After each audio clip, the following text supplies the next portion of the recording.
Hi, నేను doctor విద్య. ఇవాళ మనం డాండ్రఫ్ గురించి తెలుసుకుందాం. యూజువల్లీ డాండ్రఫ్ అందరూ ఏదో ఒక టైంలో ఫేస్ చేసే ఉంటారు. సో పేషెంట్ ఏం కంప్లైంట్ చేస్తారు, వచ్చినప్పుడు తలలో పొట్టు లెగుస్తుందని, ప్లస్ ఇచ్చింగ్ ఉంది, చాలా ఇబ్బందికరంగా ఉంది అని కంప్లైంట్ చేస్తారు. సో అది ఏ ఏజ్ గ్రూప్లో వస్తుంది? Actually puberty and post pubertal age అంటాం అనమాట. పిల్లలు మెచ్యూర్ అయిన ఏజ్ నుంచి ఆ తర్వాత కొన్ని ఇయర్స్ వరకు ఉంటుంది. ఓల్డ్ ఏజ్ వరకు ఉండకపోవచ్చు, కానీ కొంతమందిలో ఉంటుందన్నమాట. మెయిన్లీ ఆ ఏజ్లో ఏంటి అంటే హార్మోనల్ ఎఫెక్ట్ వల్ల వాళ్ళకి ఆయిల్ ప్రొడక్షన్ ఎక్కువ ఉంటుంది ఫేస్ మీద కానీ స్కాల్ప్ మీద కానీ, అందుకని రావచ్చు. యూజువల్గా ఫీమేల్స్ అండ్ మేల్స్ అంటే అందరిలో ఈక్వల్గానే వస్తుంది అది, కానీ సివియారిటీ వైజ్ చూస్తే మనకి డాండ్రఫ్ మేల్స్లో ఎక్కువ ఉంటుంది, ఎక్కువ సివియర్గా ఉంటుంది అనమాట. సో పేషెంట్ ఎప్పుడు చెప్పేది ఏంటి అంటే హెడ్ బాత్ చేస్తున్నాము, చేసిన వెంటనే డాండ్రఫ్ వస్తుంది అని చెప్తారు.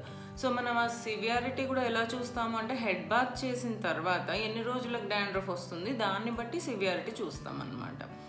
అండ్ వాళ్ళు చెప్పిన ఆ పొట్టు లాంటిది ఆ స్కేల్స్ కూడా కొంతమందిలో చిన్నగా ఉన్నాయని చెప్తారు, కొంతమందిలో పెద్దగా ఉన్నాయని చెప్తారు. సో దాన్ని బట్టి కూడా మైల్డ్, మోడరేట్, సివియర్ అనే గ్రేడ్స్ ఉంటాయి డాండ్రఫ్లో.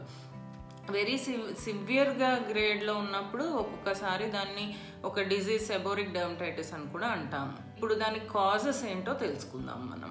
డాండ్రఫ్ యూజువల్లీ ఆయిలీ స్కిన్ ఉన్న వాళ్ళల్లో వస్తుంది, కానీ అలా అని నార్మల్గా డ్రై స్కిన్ ఉన్న వాళ్ళల్లో కూడా చూస్తాం. వేరే వాళ్ళల్లో రాదని కాదు, ఓన్లీ ఆయిలీ స్కిన్ కాదు, డ్రై స్కిన్ ఉన్న వాళ్ళల్లో కూడా వస్తుంది.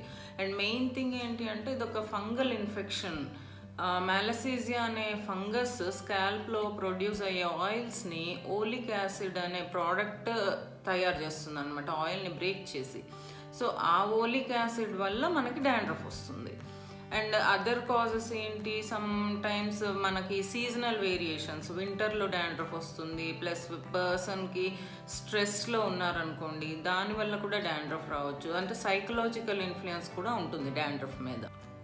కొన్నిసార్లు కొన్ని హెయిర్ ప్రోడక్ట్స్ వాడినప్పుడు, అంటే షాంపూస్ కానీ హెయిర్ డైస్ కానీ పెట్టినప్పుడు కొంతమందికి ఈచింగ్తో పాటు స్కేలింగ్ కూడా వస్తుంది. సో ఒక్కోసారి అది సివియర్గా ఉంటుందన్నమాట.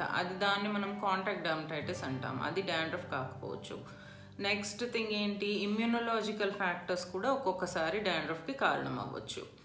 సో ఫస్ట్ ఎగ్జామిన్ చేసినప్పుడు మేము చూస్తాం అంటే డాండ్రఫ్ డిఫ్యూజ్గా తలంతా ఉందా లేకపోతే ఎక్కడైనా ప్యాచీగా ఉందా అని. సమ్టైమ్స్ ప్యాచెస్ ఏంటి, సోరియాసిస్ కానీ ఎగ్జిమాస్ కానీ ఇవి డిసీజెస్ అనమాట. ఇలాంటి కండిషన్స్లో ప్యాచీ ఏరియాస్లో డాండ్రఫ్ వస్తుంది, కానీ ఒక్కొక్కసారి ఫుల్ డిఫ్యూజ్గా తలంతా ఉంటుందన్నమాట.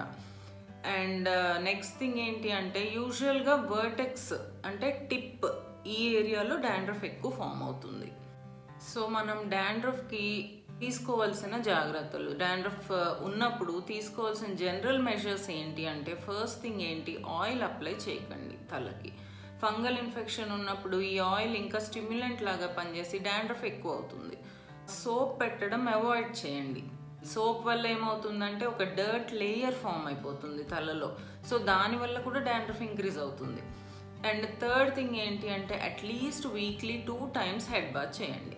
హెడ్ బాత్ చేసినప్పుడు ఎలా చేయాలి, యూజువల్గా ఫస్ట్ థింగ్ నార్మల్ షాంపూతో డర్ట్ ఆయిల్ పోవడానికి షాంపూ చేసి తలని, తర్వాత మనం medicated shampoos for dandruff use చేస్తే మంచి ఎఫెక్ట్ ఉంటుందన్నమాట. ఆ మెడికేటెడ్ షాంపూ కూడా తల మీద మినిమం 5 minutes కాంటాక్ట్ పీరియడ్ ఉండేటట్టు చూసుకోండి. సో దానివల్ల మంచి రిజల్ట్ ఉంటుంది. మనం మెడికేటెడ్ షాంపూస్ చూసుకున్నప్పుడు కీటకోనజోల్ కానీ సెలీనియం సల్ఫైడ్ కానీ మీకు ఇబ్బంది ఉన్నప్పుడు డాండ్రఫ్తో మీ డెర్మటాలజిస్ట్ని కన్సల్ట్ చేయండి. డెర్మటాలజిస్ట్ మీకు ఏది సూట్ అవుతుందో అలాంటి షాంపూస్ ప్రిస్క్రైబ్ చేస్తారు. ఈ జనరల్ మెజర్స్ తీసుకుంటూ డాండ్రఫ్ నుంచి రిలీఫ్ పొందండి. Thank you for watching.